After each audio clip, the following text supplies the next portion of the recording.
तो उसके इमीडिएटली उसी समय पे पुलिस का तो बंदोबस्त पूरा अच्छा था और बाकी एजेंसी अथॉरिटीज भी थी, तो बहुत जल्दी रेस्क्यू ऑपरेशन करके और लोगों को यहाँ से शिफ्ट किया।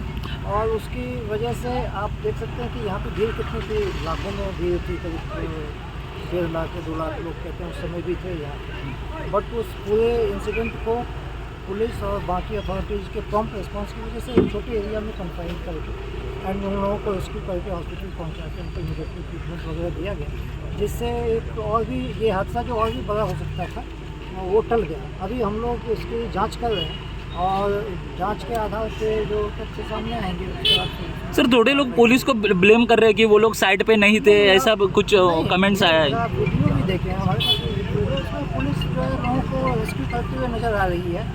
यहाँ से पुलिस व्हीकल में ही उनको हॉस्पिटल ले जाया गया है, तो पुलिस का प्रॉपर बंदोबस्त था, कल दिन भर बंदोबस्त था, रात में भी यहाँ पे पुलिस मुस्तैद थी, IR बटालियन के लोग, नॉर्थ डिस्ट्रिक्ट के लोग, तमाम ने इमीडिएटली वहाँ पे पुलिस ने मदद करनी शुरू की लोगों की, जिसकी वजह से जैसा मैंने बताया कि ये हादसा जो और बड़ा हो सकता है ये टल।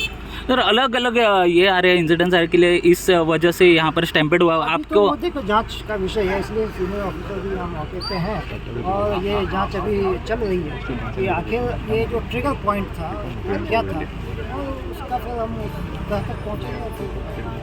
तुम्ही पळतात GNH।